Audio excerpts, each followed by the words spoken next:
Namaskar. Welcome back to CEC series of lectures on computer networks. Today I shall be discussing about the data and the signals that carry this data along the computer networks. In my last couple of lectures, I discussed about the two basic models that govern data communication in computer networks, and I also gave an overview of the functionalities of the various layers comprising these two models. Now we will undertake discussion of each of these layers in detail, and today we are going to start with the physical layer. We shall be referring to the internet model, which uses the TCP/IP protocol suite. The physical layer is the bottommost layer of the layered model, and it has complex tasks to perform.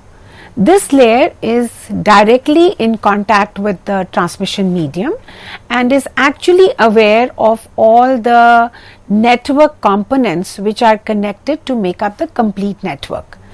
And it is the responsibility of the physical layer to make sure that the data moves from one network component to another. Now, amongst the various tasks that the physical layer performs, the most important is to provide services to the layer above it, which is the data link layer. So, amongst the many services, the many functions that the physical layer has to perform, one of the most important is to give services to the data link layer. And data link layer, if you recollect, I had told you, is about framing and has all the data in the form of ones and zeros, and it is now available as frames, as segments of ones and zeros, which are called frames. Now, this data of ones and zeros is not fit to go through a transmission medium. The physical layer will make sure that this data is converted or translated into an appropriate signal before it can move through the transmission medium, and that is what we are going to be studying today. To be transmitted, every data has to be transformed into an appropriate signal, and for data communications, that is electromagnetic signals. And it is this relationship between the data that a device generates and the electromagnetic signal which the transmission media carries. It is this complex relationship that we will be studying today, and it is the responsibility of the physical layer. Now, the electromagnetic signals is what is occupied by the electromagnetic spectrum. The electromagnetic spectrum has a range of electromagnetic radiations, and they have their frequencies and respective wavelengths. The frequencies right from 1 hertz all the way up to 10 to power 25 hertz are all contained in this electromagnetic spectrum. And of course, if we see their corresponding wavelengths, then the wavelengths vary from several kilometers down to almost a fraction of the length of the atomic nucleus. So, that is the varied range of frequencies that comprises various electromagnetic waves in the electromagnetic spectrum. Now, if you look at the electromagnetic spectrum, then you have the entire range of frequencies divided into separate bands, and each band has a different name, like for instance extremely low frequency, voice frequency, low frequency, very low frequency. So, these are the names given to separate bands, and these bands have frequency ranges. So, you will have frequencies from 30 hertz to say 300 kilohertz. Generally, we have radio waves which are very important to us from the computer network's point of view, and they occupy a frequency range from 300 kilohertz to almost 300 gigahertz. But there are very many bands which are encompassed between this frequency range. You have medium frequency range, and it goes all the way up to extremely high frequency ranges. And this set of frequencies are called the radio waves. And then if you move at the higher end of the electromagnetic spectrum, you have the infrared, you have the visible light, you have the ultraviolet light, and at a still higher end you have the X-rays and the gamma rays and the cosmic ray. We will of course be concentrating on the radio waves. Now this is another table which is giving you the various bands of frequencies in the electromagnetic spectrum, their frequencies and their corresponding wavelengths. So frequencies have units of hertz, and you have their higher ranges like the megahertz, the gigahertz, the terahertz. Similarly, the wavelengths vary from meters all the way down up to micrometers, and this table is giving you the combination of the various units and how to convert one form of unit to another unit. Now we know that the networks is assisting, the computer networks is assisting us to carry data from one location to another. Now the data, when it is generated, as it is useful to a person on an application, is not the same form as what it is transmitted as. For instance, I want to transmit an image. So when we look at an image, it looks something which we can relate to, which a person or an application layer program can relate to. But this is not the way it is being transmitted. This image is converted into a data which is in the form of ones and zeros, and this is what happens in the data link layer. Now this ones and zeros has to be now converted into an electromagnetic signal before the physical layer can put it across a transmission medium. So we can say that main function of the physical layer is to move data in the form of electromagnetic signal across a transmission medium. The transmission medium can vary, and therefore an appropriate form of electromagnetic signal has to be generated from the data which the physical layer gets from the data link layer. Now let's look at data. Now data can be analog, data can also be digital. Now analog data is generally continuous. Continuous means that the information is represented in a continuous form. For instance, if I look at an analog clock has these hour hands, the minute hands and the second hands. All these hands are moving continuously. They move continuously in the sense you can always find a time which is not exactly, we say 8 o'clock or 8 o'clock past, 8 minutes past 8 o'clock. It could be some seconds past 8 o'clock, 8 minutes. So it's moving continuously. The other kind of data is digital, and this has discrete states. So you also have a digital clock which will show you a movement from one state to another, 808 and then 809. You cannot find a state in between these two, and that's called a discrete state, and that kind of data is called a digital data. Now when I speak, when somebody speaks, so human voice is generally considered to be analog data. It is continuous, and this analog data can be actually converted into an analog signal. You can take a microphone, capture this analog data and convert it into an analog signal and transmit it, or else you can sample this signal and convert this into a digital signal, and you can transmit that also. So analog signal can be transmitted, analog data can be transmitted as analog signal or as digital signal. Similarly, let's look at digital data. Now digital data is the kind of data which your computer makes, ones and zeros. Ones and zeros is called a kind of digital data. Now digital data can be converted directly into a digital signal and transmitted, or you can modulate a analog carrier and then transmit it as an analog signal. So the signals that represent analog or digital data can also be analog or digital. They can also be analog or digital. So data can be analog and digital, signals can also be analog and digital.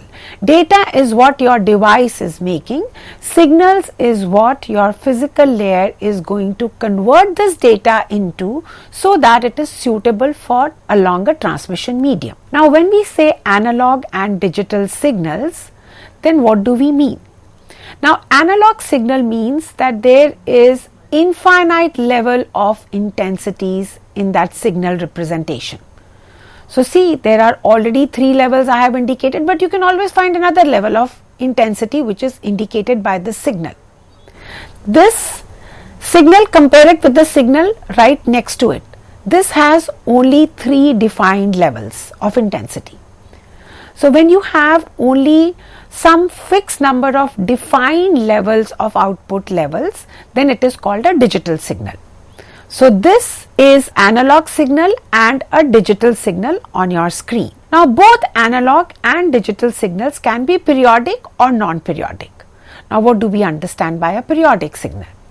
Now any signal that makes a pattern in a given frame of time and then that pattern repeats in similar time intervals, then it is called a periodic signal. Now this period or the time frame in which the signal completes one pattern which repeats is called a period or one cycle. Periodic signal is one which has a repetitive pattern. Now non-periodic signal is that kind of a signal which does not exhibit any kind of repetitive structure.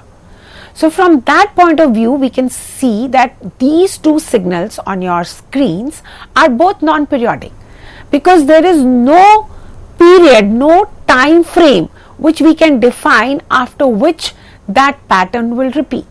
So this one is called as an analog non-periodic signal and this is called as a digital non-periodic signal.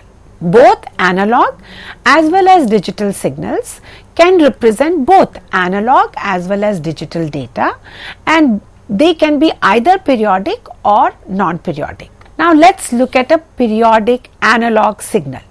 This is analog because there is a period defined.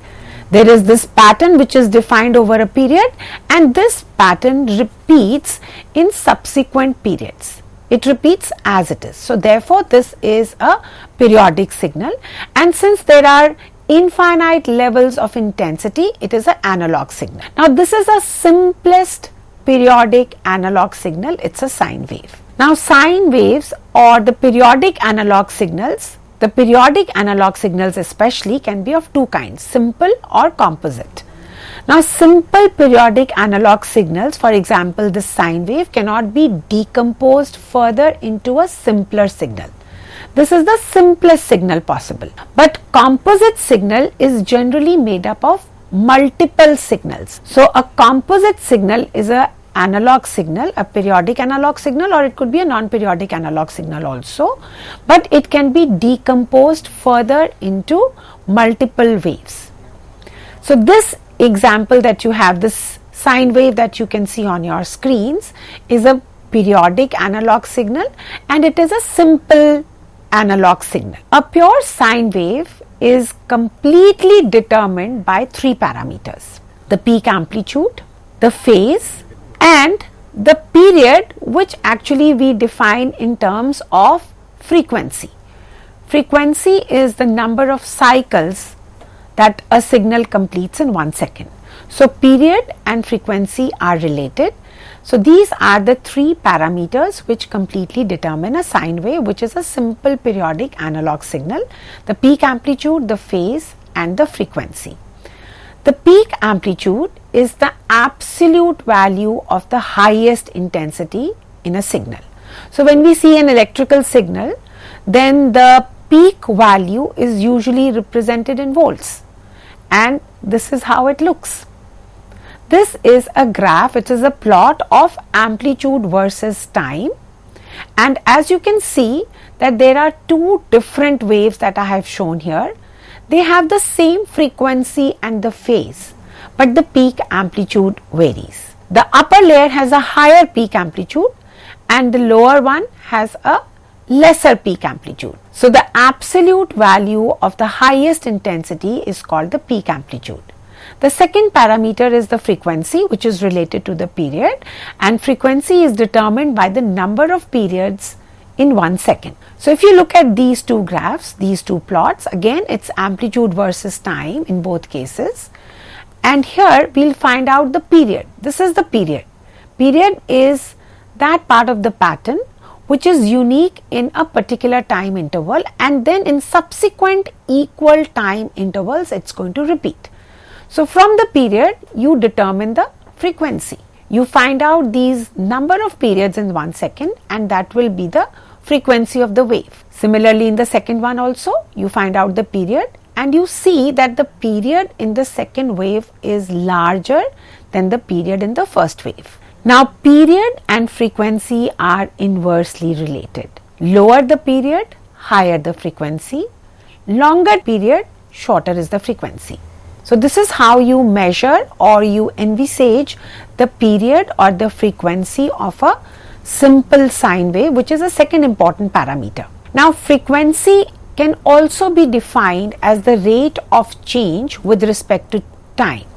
If there is no change with respect to time, then we say the frequency is 0. The change in a short span of time means high frequency. If the change is happening very quickly, it means the signal has high frequency. If the change happens instantaneously, then we say the frequency is infinite. Change over a long span of time means low frequency. So you can just see the same figures again. See here in the first diagram, the change is happening very quickly. So it is a high frequency. In the second, the change is happening slowly. So it's a low frequency signal. These are some of the units which are used for denoting or expressing our period and frequency.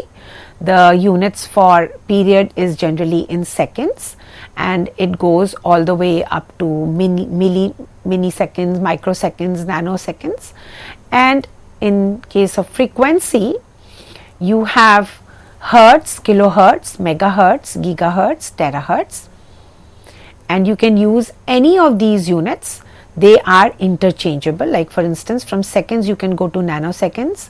Nanoseconds can be converted to picoseconds. Similarly, megahertz can be converted into terahertz, so on and so forth. And as I had mentioned, frequency and time period are inversely related. So frequency is 1 upon time period, or time period is 1 upon frequency. Now this is one small little example based on the parameters of a sine wave. The period of the signal is given as 100 milliseconds. What is the frequency in kilohertz? A very simple formula that you have to use to get this answer. So 100 milliseconds is first converted into seconds, which is 100 into 10 to power minus 3, which gives you 10 to power minus 1 seconds. Frequency is 1 upon time period. So you have now determined the time period in seconds. You take a reciprocal of that, you will get frequency in hertz, which is shown here as 10 hertz. And you can represent it in any multiple of the unit. 10 hertz is equivalent to 10 to power minus 2 kilohertz. So these are some kind of a example where given period you can find out the frequency, and if you have the frequency you can find out the period of a signal. Remember, we are discussing a simple periodic analog signal. We discussed the two parameters, the peak amplitude and the frequency. The third important parameter is the phase. The phase is the position of the waveform with respect to time 0. It is usually measured in degrees, but you can also measure it in radians. There is a relationship between degrees and the radians. 360 degrees make 2 pi radians. So now these are again 3 sine waves. They have same frequency and the same amplitude, but they vary in phase. So if you look at the first one, here the phase is 0, exactly the relative positioning of the wave with respect to the time. If you look at the second one, then part of the wave has already passed when the 0 of the axis comes. So the phase is a little different from the first one. In the third, almost half the wave is gone. So the phase is still more different. Half time period is gone. This last one is said to be 180 degrees out of phase with the first one. So if you have to define the phases, then the first one is 0 degree phase, the second diagram is 90 degrees phase, and the third diagram is 180 degrees phase. Another simple numerical problem based on phase interpretations. A sine wave is offset 1/6 cycle with respect to time 0. What is its phase in degrees and radians? So the entire cycle comprises 360 degree. The sine wave is offset by 1/6. So you take 1/6 of 360, which is 60 degrees. So the phase will be 60 degrees here. Now to convert this into radians, 360 degrees is equal to 2 pi radians. So you will get an equivalent reading in radians when you multiply 60 by 2 pi upon 360. And as you can see, the answer for this is 1.046 radians, where I have substituted pi with 3.14. So if a sine wave is offset 1/6 cycle with respect to time 0, then its phase is 60 degrees or 1.046 radians. Both are acceptable. Now there is another way to characterize your sine waves, and that is wavelength. The wavelength binds the speed with the period. And wavelength is defined as speed into period, and we are all familiar with this very common formula that we use, lambda is equal to c upon f, where lambda is the wavelength, c is the speed, and f is the frequency. So this is another characteristic to define your sine waves. It is associated with the sine waves. As you can see, wavelength is the distance travelled by the wave in a medium in one period. The distance that a wave will travel in any transmission medium in one period is called as the wavelength. Now wavelength is different from frequency. Frequency is also related to the period, but wavelength is different from frequency. Wavelength is dependent on the transmission medium, because it is dependent on the speed, and speed is a function of the transmission medium, whereas frequency is independent of the medium. That's one big difference between the wavelength and the frequency. We'll take a short break and we'll be back soon.